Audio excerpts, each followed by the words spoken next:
Tes, tes, satu, dua, tiga, tes, tes. Coba. Tes, satu, dua, tiga, tes, tes, halo. Oke, jadi kita membahas filsafat teknologi dan saya di sepertinya lagi dingin jadi saya kurang sehat sebenarnya. Oke, filsafat teknologi eh, dan kita fokus pada hubungan antara teknologi dan manusia. Saya kira ini tema yang sangat futuristik, terutama untuk kalian di IPAX ya. Nah, bahkan generasi sekarang saya kira tidak terhindarkan dari teknologi. Eh, Berapa waktu lalu 2020 ya, eh, riset yang dilakukan oleh World Forum of Economics menunjukkan bahwa 85 juta pekerjaan akan segera diambil alih oleh teknologi di tahun 2025. Jadi sampai tahun 2025 itu sebanyak 85 juta pekerjaan diambil alih ya, oleh teknologi. Tetapi pada saat yang bersamaan akan ada 97 juta pekerjaan baru yang diciptakan melalui teknologi. Nah, sebenarnya riset ini mau menunjukkan bahwa pada akhirnya teknologi seolah-olah ya menentukan masa depan kita. Nah, ini sebenarnya debat-debat yang cukup serius di kalangan mereka yang mendalami filsafat teknologi. Karena apakah manusia menguasai teknologi atau teknologi menguasai manusia? Ini kan pertanyaan yang tidak mudah dijawab. Karena apakah manusia menguasai teknologi atau teknologi menguasai manusia? Ini kan pertanyaan yang tidak mudah dijawab. Apakah masa depan ditentukan oleh teknologi atau ditentukan oleh manusia melalui teknologi? Dan kalau tidak salah di waktu-waktu lalu sempat saya share ya, riset di level nanoteknologi, level bakteri itu ya menunjukkan bahwa manusia sangat mungkin ya, ya bagi kaum optimis ya itu sangat mungkin bisa hidup abadi dan menciptakan misalnya robot nano ya, itu proses degenerasi sel itu bisa terjadi secara lancar ya. Jadi manusia bisa saja tetap hidup ya dan tidak tua lagi malah ya karena terjadi regenerasi sel. Nah ini level-level teknologi yang sangat mencengangkan ya. Atau misalnya kalian sudah baca cyborg, ya cyborg itu ya dalam manusia yang sudah menyatu dengan teknologi. Ya, ya seperti gambar ini sebenarnya cyborg. Ya. Uh, atau pengguna cyborg pertama itu mengatakan bahwa dia akses internet, ya misalnya lewat yang tersambung dengan otaknya ini ya, dia bisa langsung akses internet lewat neuronnya ya. Jadi tidak butuh lagi media atau komputer gitu ya. Wah, ini membayangkan ini terjadinya luar biasa.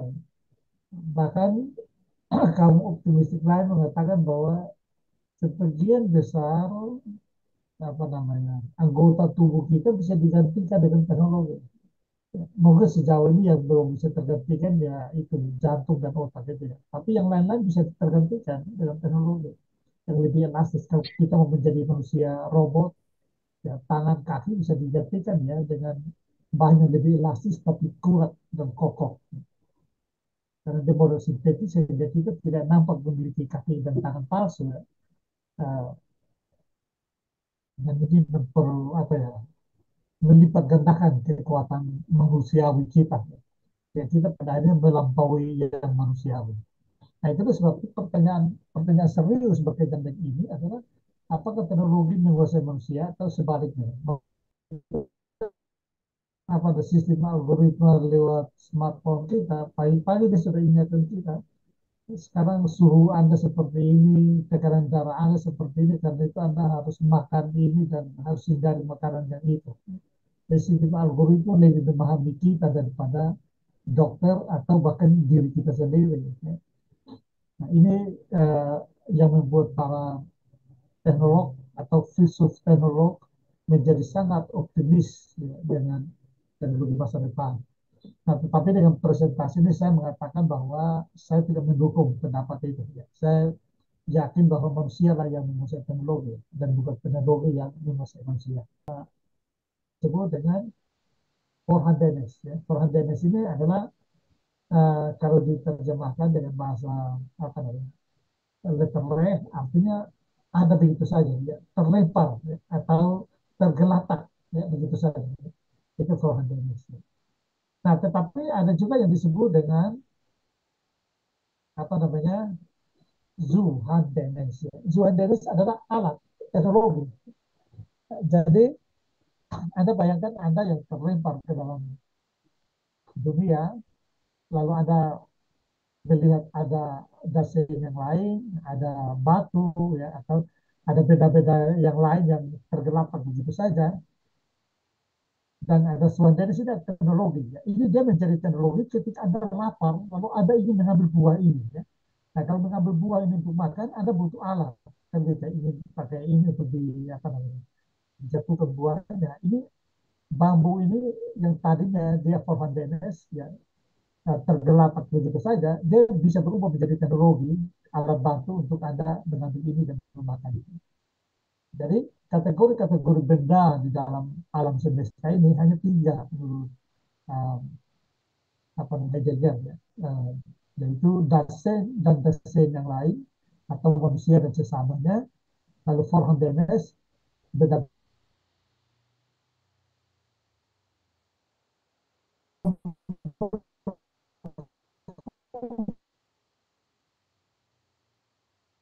manusia rasa ada fungsinya itu berubah menjadi Surhandenes. Ya.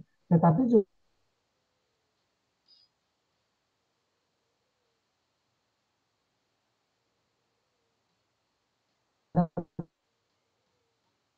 tergelapak begitu saja, tidak.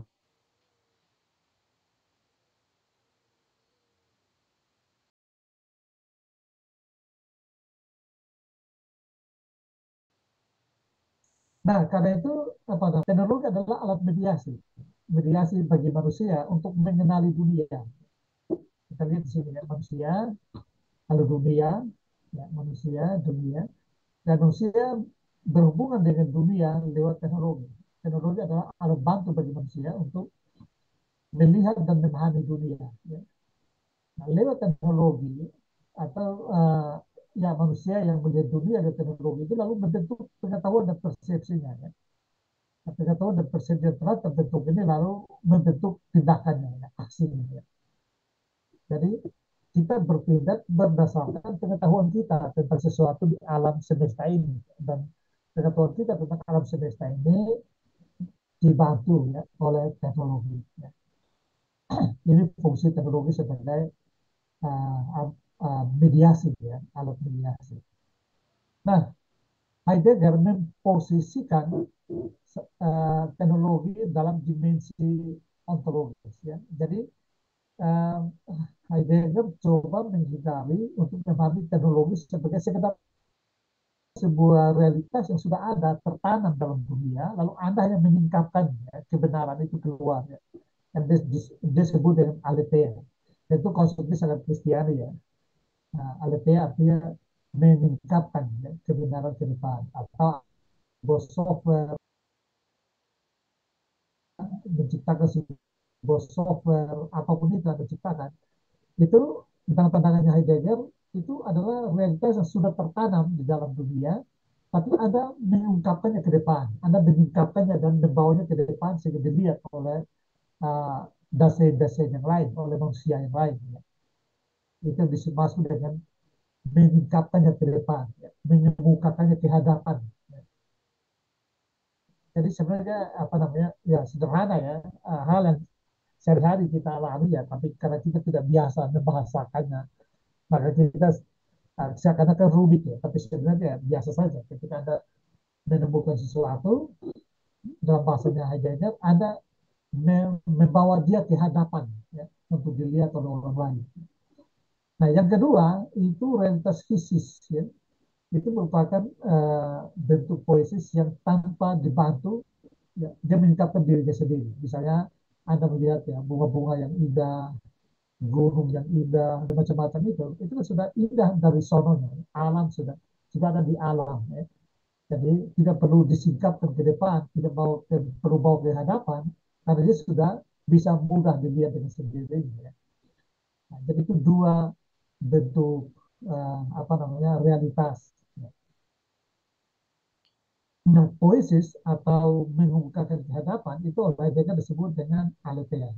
Tadi saya sebutkannya penyingkapan atau ketidaktersembunyian realitas, ketidaktersembunyian ada ya. Jadi ada Anda memfasilitasi sebuah realitas untuk hadir. Kalau Anda menciptakan sebuah teknologi baru, berarti Anda telah memfasilitasi, menyingkapkan realitas itu untuk ada dan diketahui oleh orang lain. Dan saya kira tulisan bentuk tulisan juga teks itu juga teknologi dalam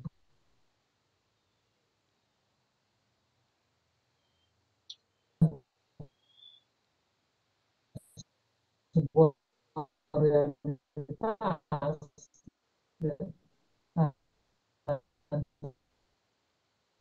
Nah, ini saya tunjukkan skemanya ya, supaya bisa memahami skemanya lebih apa namanya lebih detail ya.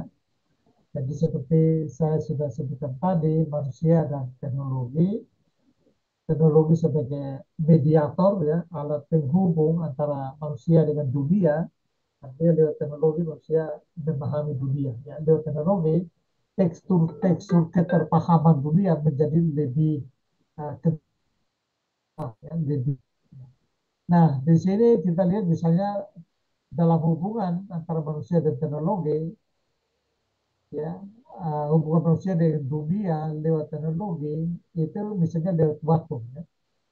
Teknologi mempengaruhi waktu, berubah persepsi tentang waktu. Ya. Jadi kalau di masa lalu waktu itu adalah waktu itu bisa dilihat secara sirkular. Ya.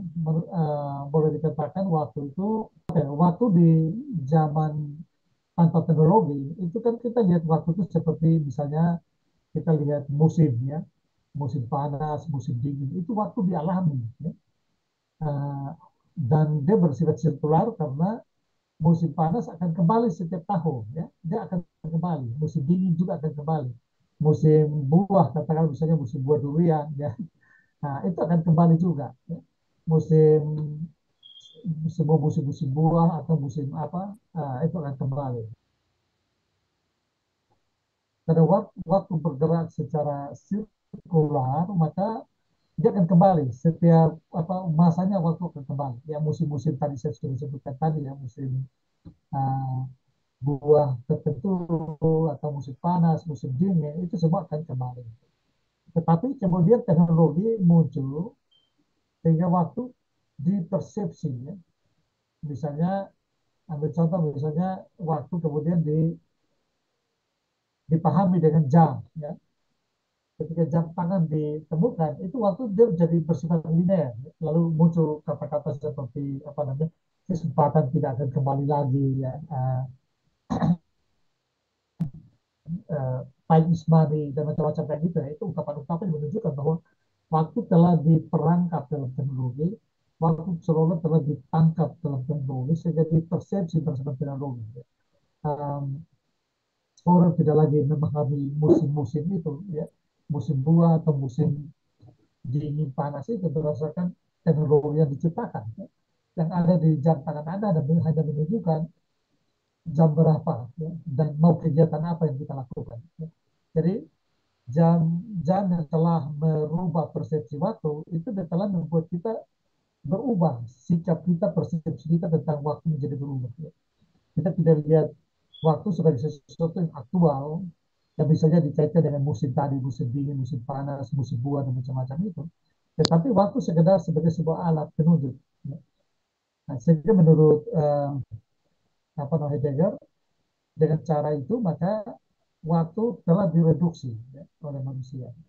Waktu telah mengalami pendefinisian yang menyempit, ya, tidak sekaya uh, pengertian waktu di dalam masa lalu. Ya. Di mana waktu adalah sesuatu yang aktual, sebuah pengalaman yang aktual yang bisa dipersepsi secara langsung. Nah, yang berikut teknologi berubah persepsi tentang ruang. Ya. Kalau masa lalu kita pergi ke satu tempat, kita harus menjelajah ruang itu sedetil-detil untuk menemukan tujuan kita. Ya. Tapi sekarang ya Anda bisa meneropong sebuah kota besar, jalan besar yang belum pernah Anda ke situ, cukup dengan Google Map. Kan gitu ya. Itu Anda bisa detail-detail.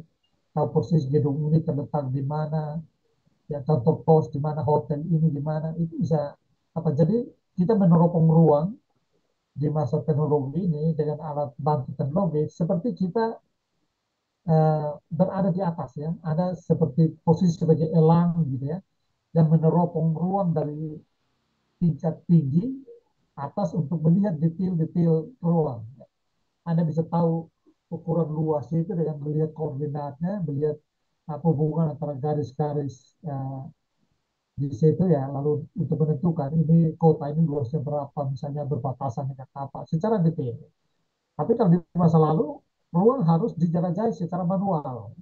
Untuk menemukan sesuatu, Anda harus jalan sendiri, tanya-tanya ini. Jadi pada waktu Anda tanya-tanya itu, Anda lakukan kontak real dengan orang lain, kontak real dengan alam. Tapi dengan persepsi yang berubah lewat teknologi, katakanlah map, ya Google Map, Anda tidak perlu lagi berhubungan dengan orang, tidak lagi berhubungan dengan alam. Anda cukup dengan apa simbol-simbol di Google Map itu untuk memetakan, menjelajahi ruang secara detail. Anda ingin nonton film di bioskop mana, Anda bisa cari tahu, lalu Anda langsung pesan Grab dan berangkat tanpa sedikit pun kekeliruan. Jadi ini menghilangkan pengalaman manusia, kesempatan manusia untuk mengalami ruang secara langsung, ya, secara real. Mereka kan hanya mengalaminya lewat teknologi. Ya. Dan menurut Heidegger ini sebuah penciutan realitas. Yang berikut realitas itu juga dipersepsi oleh tulisan. Ya.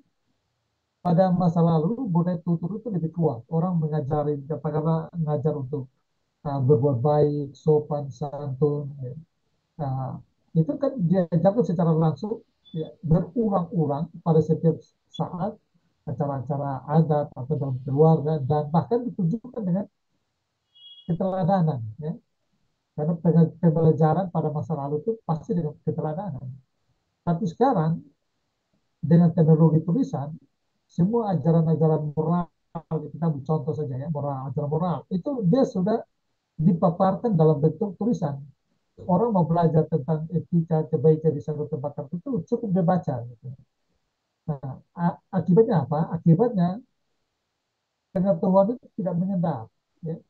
Pengetahuan itu ya dia yang sekedar jadi pengetahuan kognitif, menjadi tertentu dan di ruang tertentu, tetapi dia tidak menyatu dengan sikap dan perilaku hidup. Ya. Itu sebabnya tulisan bagi Heidegger itu dia menciutkan realitas dan mengkerdilkan esensi manusia ya. Sebagai makhluk yang katakanlah peniru ya, atau meneladani sikap-sikap moral dari orang-orang tua ya, dari orang-orang bijak, karena bertemu langsung dan diajarkan langsung, diberi contoh langsung tentang perilaku mereka ya. Tetapi dari tulisan, Anda yang membaca tulisan-tulisan mereka, katakanlah di kitab suci, lalu Anda coba memahaminya dan ya syukur-syukur bisa melakukannya ya. Banyak kali kita hanya hafal saja. Nah, sehingga bagi Heidegger tulisan itu contoh teknologi persepsi manusia yang menciutkan realitas dan dari sendirinya menciutkan manusia.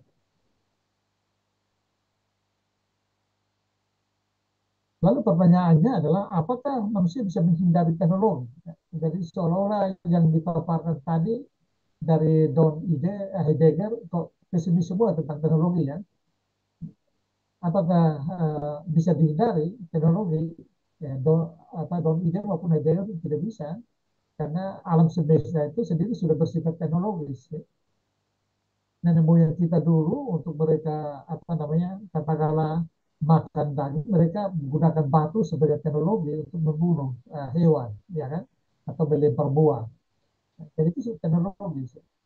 Karena itu ya mereka mengatakan bahwa tidak bisa dibayangkan sebuah alam semesta tanpa teknologi. Hidup itu sudah teknologi sekali, jadi tidak bisa dipahami. Tentu dalam hal ini teknologi tidak hanya dipahami sebagai tools-tools canggih gitu ya, tapi aturan, tulisan itu semua adalah bentuk teknologi. Ya. Jadi karena manusia itu sudah bersifat teknologis, maka kehidupan itu sudah bersifat teknologis, maka meskipun ya, definisi sebelumnya yang memberikan gambaran seolah pesimistis, tetapi tidak bisa menghindari apa teknologi. Ya. Nah, kita lihat di sini bagaimana manusia berhubungan dengan dunia. Kita ambil contoh dunia manusia masa lalu ya. Nah, ada di sini, lalu di dunia ya ada buah-buahan, ada hewan macam-macam ini. Untuk berhubungan dengan ini, kita membayangkan manusia produktif pada awalnya itu hanya hidup survive ya, hidup untuk mencari makan gitu ya. Dia menciptakan teknologi-teknologi sederhana ini untuk membantu dia berhubungan dengan dunia real ini ya. Bagaimana menemukan makan makan hewan atau makan buah dan macam-macam ya. Atau bahkan membela diri ya, atau berperang gitu ya. Jadi ini menggambarkan bahwa di dunia primitif sekalipun itu manusia itu sudah bersifat teknologis ya, tidak bisa terhindarkan. Nah, sekarang kita lihat beberapa corak ya, hubungan manusia dan teknologi ya. Saya akan mendekatkan corak hubungan ini kemudian biar kita diskusi ya. Ada paling tidak tiga atau empat corak hubungan ya. Yang pertama yang disebut dengan embodiment relations ya. Hubungan relasi yang menyatu ya. Misalnya lewat teknologi kacamata ya. Ya, lewat atau disebutnya optik ya. Jadi Anda mempersepsi dunia, mengobservasi dunia itu dengan kacamata atau dengan teleskop ya, atau dengan mikroskop ya. Jadi optik sebagai teknologi yang menyatu. Ketika Anda mengenakan kacamata itu dia sudah apa namanya menubuh dengan diri Anda. Ya. Anda tanpa kacamata Anda tidak bisa mempersepsi tulisan secara efektif. Ya. Tanpa teleskop Anda tidak bisa mempersepsi bintang-bintang, planet-planet atau galaksi-galaksi secara lebih detail. Ya. Tanpa mikroskop Anda tidak bisa mempersepsi, memahami bakteri-bakteri, ya, virus ya, secara detail. Jadi ketika Anda sedang meneropong bintang atau membaca, Anda tidak sadar bahwa Anda sedang pakai kacamata. Ya. Karena apa? Karena dia telah menubuh dengan Anda. Anda telah menyatu dengan teknologi itu disebut dengan apa namanya relasi yang menubuh, ya, relasi yang menyatu. Jadi jenis teknologi ini yang membuat kita tidak bisa mengambil jarak ya, dengan teknologi kalau kita tidak bisa mengamati, mempersepsi dunia alam sekitar kita tanpa ya, alat bantu yang relasi menunggu itu ya. Apalagi kalau orang yang virusnya besar ya, itu dia tidak tanpa kacamata dia tidak akan bisa melihat realitas lagi ya. Tetapi ketika dia sedang mengenakan kacamata, dia tidak sadar bahwa dia sedang pakai kacamata karena kacamata terang menubuh ya, dengan diri. Dia baru sadar itu ketika kacamata mengalami kerusakan misalnya, atau misalnya kacamata apa namanya buram ya, itu dia baru sadar bahwa dia ada kacamata sehingga dia akan membersihkan. Ya. Itu namanya hubungan dan menubuh. Nah, ada juga yang disebut hubungan hermeneutik. Ya, hubungan ini harus ditafsir. Ya. Misalnya Anda berada di dalam ruang di hotel yang suhunya dingin sekali ya, ya, tetapi pengukur suhu di situ juga memberitahu Anda tentang suhu di luar ruang misalnya. Dan meskipun ada kedinginan di dalam kamar hotel, tetapi Anda tahu bahwa berdasarkan pengukur suhu itu, Anda tahu bahwa di luar itu suhunya sangat panas, 30 derajat misalnya, atau 32 derajat misalnya. Sehingga di sini teknologi berfungsi sebagai apa namanya tafsiran. Ya. Dia harus ditafsir. Ya. Maksudnya menghubungi dan apa berrelasi dengan dunia harus dengan menafsir. Atau misalnya Anda membaca rumus ya E sama dengan MC kuadrat ya, rumusnya Einstein. Anda harus menafsir itu ya. Itu sebuah apa namanya karena rumus itu juga tools ya, teknologi ya. Jadi di situ Anda harus memahami untuk memahami realitas. Anda harus menafsir rumus itu. Ya. Makna rumus itu tidak bisa menafsir. Hermeneutik ya. Relasi di mana kita perlu menafsirnya. Ya. Kadang-kadang juga gestur tubuh apa namanya gestur mikro pada wajah itu juga bisa hermeneutik ya, bisa dibaca untuk mengetahui keinginan dari seseorang ya. Katakanlah mitra bicara kita misalnya, kita bisa tahu dia sedang senang atau tidak senang dengan kehadiran kita atau dengan apa yang kita bicarakan ya, dengan menafsir ya uh, gestur-gestur mikro ya pada bibitnya. Nah, ada juga yang disebut dengan relasi saling bertukar ya. Jadi relasi yang ini saling tidak mengganggu. Misalnya Anda menonton gasing ya, Anda menonton gasing dan apa di luar panas misalnya hangat ya. Nah, itu tidak ada hubungannya. Gasing dia bermain sendiri di situ, Anda apa namanya sedang menikmati alam ya, berdua berkembang sendiri. Itu namanya authority ya. Jadi bisa saja Anda kemudian ingin bermain gasing ya. Tapi sama sekali Gasing tidak memfasilitasi Anda ke realitas, ke dunia ya. Dia berdiri sendiri dan Anda juga uh, berdiri sendiri dalam menikmati katakanlah alam yang sedang cerah atau hangat itu ya.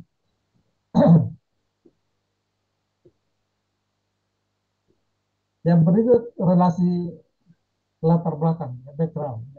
Nah, jenis relasi yang ini, ya teknologi dengan jenis relasi yang ini dia istilahnya dia menyerahkan fungsinya kepada Anda, kemudian dia mengundurkan diri. Jadi tidak sadar lagi. Misalnya lampu belajar, ya, lampu lah gitu ya. Anda masuk kamar, masuk ruang, lalu Anda menyalakan lampunya. Setelah itu kan lampunya kan tidak Anda sadari lagi ya.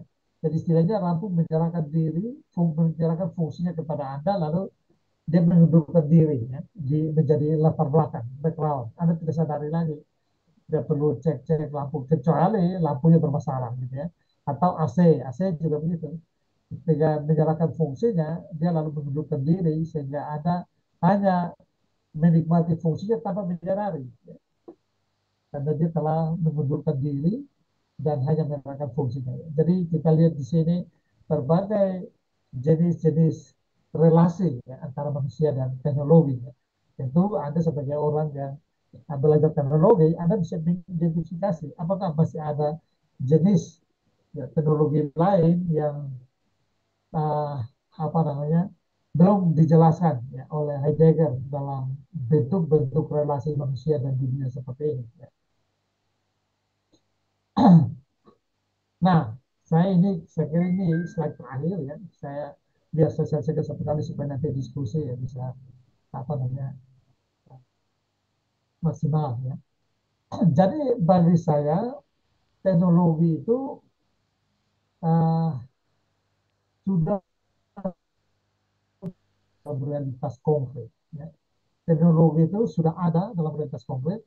Uh, Karenanya dia selalu dalam posisi potensi ya untuk disingkap oleh dasar oleh manusia ya. Artinya teknologi sudah tertanam dalam realitas. Hanya Anda dan saya hanya bertugas untuk menyingkapkannya saja. Ya. Jadi makanya tadi saya katakan kalau Anda kemudian nanti menemukan teknologi tertentu, ya, itu artinya bahwa itu Anda harus Anda hanya menyingkapkan realitas. Jadi Anda bukan penciptanya. Ya. Menjadikan seperti itu ya. Itulah sebabnya saya katakan begini, bahwa teknologi itu sudah selalu tertanam dalam realitas. Nah, masih banyak teknologi super canggih dan multifungsi, termasuk sair-sair, melodi indah, itu semua juga teknologi ya. Model-model dan prinsip-prinsip ilmiah, rumus-rumus, alat dan sistem, ya, katakanlah software, games, ya, semuanya itu sudah tertanam dalam waktu, dalam realitas. Ya. Nah, mereka itu menunggu kreativitas pikir dan tangan terampil untuk meningkatkannya. Dalam hal ini, Anda dan saya ditantang untuk meningkatkan ya, realitas yang tertanam. Jadi, pemahamannya begini, pemahamannya adalah bahwa komputer, lalu katakanlah sekarang yang lagi digarap itu adalah apa namanya, kuantum, ya, komputer kuantum yang digarap oleh Google. Ya, ya dalam pemahaman Heidegger, itu bukan baru, itu sudah ada dalam realitas, hanya apa namanya katakanlah Google meningkatkannya ya, membawa ke depan, ke hadapan untuk dipahami. Nah, Anda juga nanti akan begitu. Kan tadi kan ada itu yang apa? Teknologi tulisan itu yang Hmm. menggantikan tata krama yang manusia. Nah, Hmm.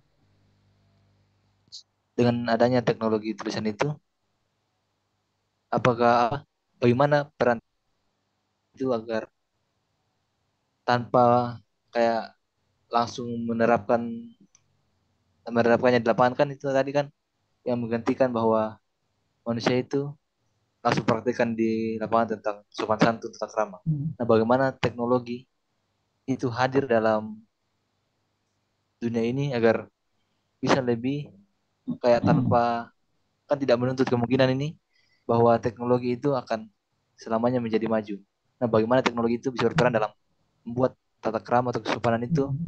tanpa adanya kayak langsung pertemuan itu bisa berjalan secara lancar. Nah, itu aja sih.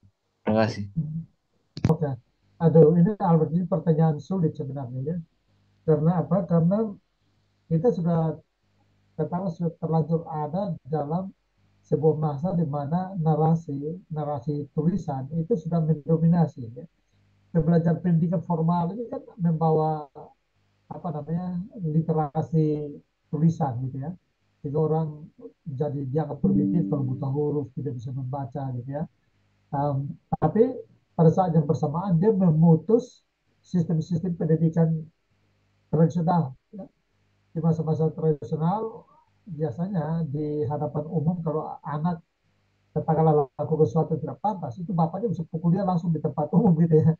Nah, betul itu dalam pandangan modern sekarang itu kok kasar sekali dan apa ya. Tapi pada masa itu lalu dia bisa menciptakan tata tertib, kesantunan yang teradab ya. Jadi keberadaban itu bisa mengalami keberlanjutan. Nah, ketika masuknya pendidikan formal yang katakanlah mengutamakan narasi tulisan sebagai pengganti terhadap ajaran-ajaran, katakanlah pengetahuan dan moralitas, karena pada masa lalu itu pengetahuan adalah moralitas ya. Di masa-masa masyarakat tradisional itu ya pengetahuan adalah moralitas. Belajar agama itu tidak terpisah dari budaya. Agama adalah budaya.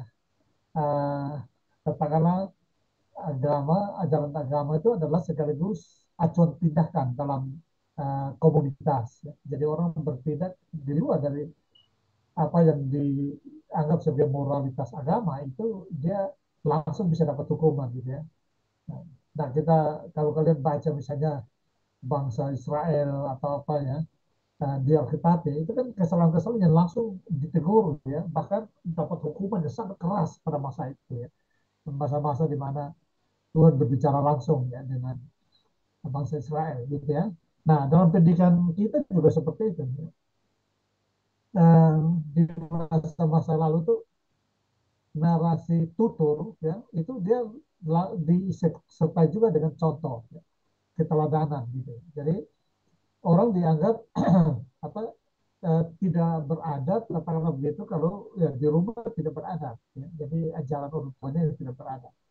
Kontrol masyarakat terhadap nilai-nilai lewat tutur-tuturan adat itu kuat. Nah, lalu pertanyaan Albert adalah setelah kita sudah masuk dalam dunia narasi tertulis, apa yang perlu dilakukan? Sebenarnya pada prinsipnya ini adalah pada hubungan antara orang tua dan anak. Ya. Di masa-masa lalu orang tua ada makan bersama di meja makan, di situ kan ada pembelajaran-pembelajaran moral, ya. Ada nilai keluarga yang ditularkan. Lalu ada acara katakanlah Natal bersama, ada acara adat bersama, sehingga di situ ajaran yang terus menerus diulang-ulangi gitu ya, dalam bentuk sair-sair, dalam bentuk apa ya, uh, pepatah-pepatah, pantun-pantun, itu kan sebenarnya ajaran-ajaran moral ya. Itu dulu model pendidikan kita kayak gitu. Nah, tapi setelah adanya narasi tertulis, lalu pendidikan tradisional kita menyerahkan sebenarnya kepada pendidikan modern. Ya. Jadi hubungan antara dalam keluarga itu makin merenggang. Ya.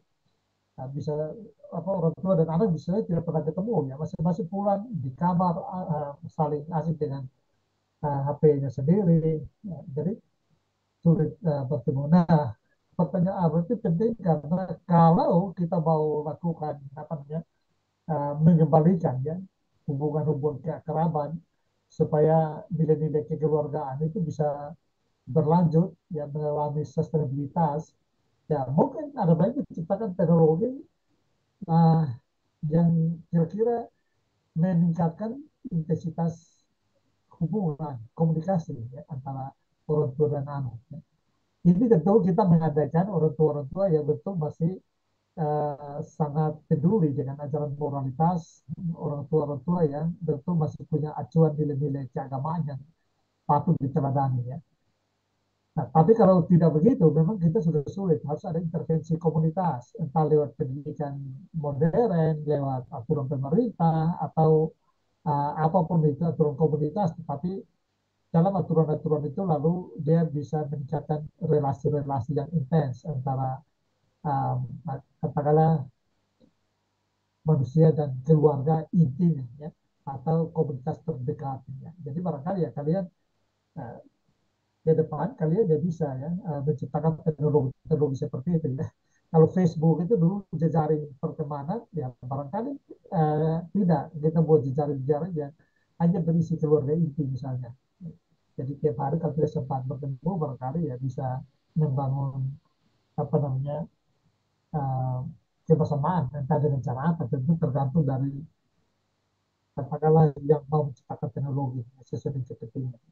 Saya kira hanya itu yang bisa saya bayangkan ya Albert ya, karena yang pasti kan kita tidak bisa menghindari narasi, ya kan? Narasi tertulis itu tidak bisa dihindari. Sekarang dengan narasi tertulis kita tiap hari bisa menyadap pengetahuan dari planet manapun juga, dari Cina, dari mana-mana. Saya biasa kalau mencari tahu perkembangan teknologi dan macam-macam, saya pakai masuk ke apa namanya apa namanya koran-koran online berbahasa Mandarin ya karena apa Google sudah membantu kita kok untuk menerjemahkannya jadi saya masuk atau naskah-naskah tua saya bisa masuk ke bahasa Latin bahasa Ibrani nah, untuk menggali sebuah konsep ya mencari tahu konsep itu di mana nah, untuk jadi saya kira teknologi sekarang harusnya tidak memutuskan hubungan atau relasi-relasi kekeluargaan yang masih bisa diandalkan untuk menurunkan nilai-nilai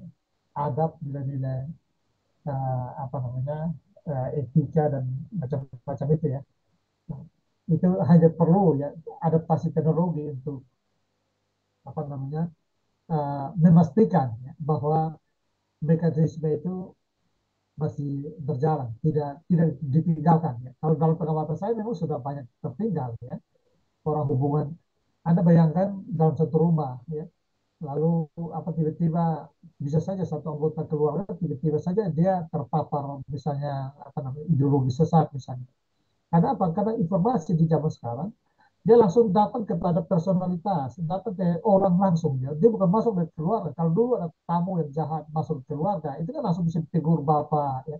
Bisa masyarakat sekitar bisa mengingatkan kita ya. Tapi sekarang kan enggak. Jalan-jalan tulis itu udah masuk langsung ke apa namanya ke apa apa HP Anda kan lewat medsos dan macam-macam. Nah, tidak ada sistem filter ya, filter komunitas baik di level keluarga maupun di level uh, budaya atau level keluarga besar misalnya untuk membantu kita mengatasi yang seperti itu. Anda bayangkan kalau anak-anak yang katakanlah masih masa pertumbuhan seperti SD, SMP dan mereka mengakses yang seperti itu, ya itu sudah sulit ya. Karena itu menurut saya pertanyaan Alvin penting karena ya perlu mendesain sebuah model teknologi mikro ya yang memperkuat mempererat hubungan uh, keluarga supaya memastikan keberlanjutan nilai-nilai adab ya nilai-nilai lokal kearifan-kearifan lokal itu supaya bisa apa namanya bisa diteruskan. Saya kira begitu Albert semoga menjawab. Ini ini kan kita tahu Bapak jelaskan dari teknologi itu sudah dari zaman dulu ya Pak. Ya, Betul. tapi saya lihat bahwasanya teknologi tidak terlepas dari kehidupan manusia. Hmm. Sekarang banyak orang mengeluarkan statement kalau dengan adanya berkembangnya teknologi, cara pandang cara memandangnya anak-anak atau remaja-remaja sekarang tentang tata krama atau sopan santun itu sudah memang sudah sangat menurun dengan adanya teknologi. Saya lihat saya di media-media sosial, komentar-komentar yang mengeluarkan kata-kata yang memang sudah kurang baik.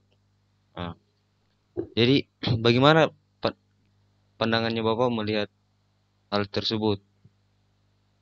Hmm. Ya, ya ini memang apa ya, juga tidak mudah juga ya, karena sistem kontrol komunitas baik di level keluarga maupun di level negara terhadap apa namanya ya, sebaran-sebaran teknologi, sebaran-sebaran informasi maupun ideologi nilai-nilai lewat teknologi tidak bisa diantisipasi. Saya pernah buat tulisan yang judulnya Virtual Nationalism. Itu saya mempertanyakan, jadi prinsipnya begini loh, kebanyakan orang-orang yang rakit bom, bunuh diri dan macam-macam itu, penghancur itu, dia belajar langsung dari internet, kan gitu ya. Jadi bukan sekolah formal. Artinya sistem keamanan virtual kita rapuh sekali. Ya. Jadi negara tidak punya kemampuan untuk mengamankan mobilitas informasi, mobilitas pengajaran yang sesat masuk ke individu-individu lewat medsos misalnya, sehingga mereka bisa mengakses dan bisa apa melatihnya keterampilan-keterampilan yang pada nanti menghancurkan gitu. Ya. Menurut saya itu apa namanya, harusnya menjadi tanggung jawab negara, tetapi juga di level-level mikro ya, tanggung jawab keluarga dan tanggung jawab katakanlah adab gitu ya. Kalau adab itu kita anggap masih ada gitu ya, karena sekarang juga ada sudah mulai berubah wajah kan gitu ya. Tapi prinsipnya adalah pada level-level kelembagaan mikro, mulai dari keluarga sampai ke negara, itu harus punya kesadaran yang sama untuk bisa membuat sistem filter. Ya. So, kalau tidak, ya anak-anak itu ya terpapar. Atau kalau tidak salah minggu lalu, yang pertemuan kali lalu kan saya sempat bilang ya, di level apa namanya ya, games-games itu kan, anak-anak bermain games, dan games kan sangat barbarian ya, jadi membunuh, merusak itu malah makin bagus ya. Nah itu kan secara terlangsung kan dia mewariskan nilai-nilai barbarian ya, nilai-nilai vandalistik gitu ya, sehingga ketika dia sudah terbiasa di dunia online itu dengan perilaku yang vandalistik seperti itu, bisa terbawa ke dalam kehidupan nyata ya. Dalam kehidupan nyata dia berbuat kasar terhadap temannya, bahkan membunuhnya seperti kasus-kasus di Amerika itu, jelas tidak ada masalah dari itu. Karena di dunia virtual dia bisa membunuh. Bahkan dia dijadikan pahlawan, ya. Kalau skornya paling tinggi di apa permainan games itu ya, itu bahkan menjadi pahlawan. Nah, ini yang menurut saya negara, individu, komunitas itu perlu aware ya dengan ini. Nah, termasuk ya kita kalian yang orang-orang teknologi ya, harus punya kesadaran itu untuk membangun teknologi-teknologi yang punya daya filter. Ya. Saya kira kalau kalian bisa membuat yang seperti itu, akan sangat dibutuhkan. Ya. Karena sejauh ini menurut saya ya, penciptaan teknologi-teknologi ini dia lebih mengandaikan kreativitas ya, dan imajinasi. Ya. Dan kreativitas dan imajinasi itu kan dia tidak bisa difilter dengan ajaran-ajaran moral. Ya. Itu sebabnya katakanlah metaverse atau hal-hal yang bersifat ya virtual diciptakan, itu tidak ada, di balik itu tidak ada nilai-nilai yang kita anggap secara tradisional sebagai nilai moral yang bisa menjaga kebaikan bersama ya, nilai-nilai keteladanan. Nah itu sebabnya kalau ini kita biarkan sehingga setiap orang tanpa kelembagaan untuk melakukan filterisasi atau tanpa mekanisme kontrol untuk mengarahkan, maka saya kira memang ya kita masuk ke sebuah ya, masa depan yang liar jadinya ya. Orang bebas buat teknologi apa saja, dia menawarkan kepada orang lain, setiap individu bisa mengaksesnya, lalu dia berperilaku, dan kita bisa bayangkan kehidupan macam apa di masa depan. Saya kira inilah sebabnya banyak juga yang mengatakan bahwa masa depan itu dikuasai oleh teknologi. Jadi bukan manusia yang kuasai teknologi, tapi teknologi yang menguasai manusia. Ya. Nah, dan saya kira saya tidak setuju dengan posisi ini. Ya. Saya tetap yakin bahwa manusia lah yang menguasai teknologi, ya, bukan kebalikannya. Itu artinya bahwa apa namanya eh, tidak kalau kita mempercayai bahwa teknologi itu menguasai manusia, sebenarnya yang kita lakukan di situ adalah kita apa namanya kita menyerahkan masa depan kehidupan ini kepada para teknolog, mereka yang menciptakan teknologi, kan gitu. Jadi teknologi itu kan bukan subjek yang berdiri sendiri menciptakan dirinya, dia adalah objek. Ya. Jadi secanggih apapun sebuah teknologi, selalu ada subjek yang di belakang itu. Ya. Jadi saya malah menduga frasa yang mengatakan bahwa masa depan tidak bisa mengontrol teknologi, maka teknologi lah yang menguasai manusia. Saya mencurigai pernyataan itu uh, apa namanya di balik pernyataan itu adalah keinginan kuasa dari para apa namanya teknolog, pencipta-pencipta teknologi ya untuk mengarahkan kehidupan. Jadi menurut saya kalau kita yakin bahwa teknologi diciptakan manusia, mari kita duduk bersama ya. Para teknolog, oke, Anda kreativitas Anda dimungkinkan, tapi Anda harus mempertimbangkan aspek etis dalam teknologi. Jadi teknologi tidak bisa berkembang tanpa etika. Ya, itu sebabnya kalian sebagai calon-calon teknolog, ya, pencipta teknologi masa depan, saya anjurkan itu. Harus bisa menemukan sesi etika dalam sebuah teknologi. Saya kira sesi etika tidak berarti dia mengkerangkeng daya imajinasi dan kreativitas, ya, tetapi justru menciptakan sebuah teknologi yang punya fitur-fitur etis, ya, itu menurut saya punya tantangan sendiri malah ya itu tantangannya lebih berat ya karena itu soft skill yang tidak mudah ya bagaimana menyatukan uh, katakanlah nilai-nilai etis di dalam sebuah games misalnya ini contoh games yang hard skill sebenarnya. Nah, jadi pesan saya seperti itu sebagai apa kata terakhir closing statement. Nah, kita harus yakin bahwa teknologi itu adalah objek dan kita adalah subjek menciptakan teknologi. Karena itu setiap teknologi yang kita ciptakan atau kita kritisi, kita harus memasukkan aspek etis di dalamnya supaya kita bisa mengkritisinya secara baik dan mengarahkannya kepada kondisi-kondisi ideal yang kita inginkan. Ya, saya kira begitu Pak Ketua Wawan dan terima kasih untuk semua yang sudah hadir di sini.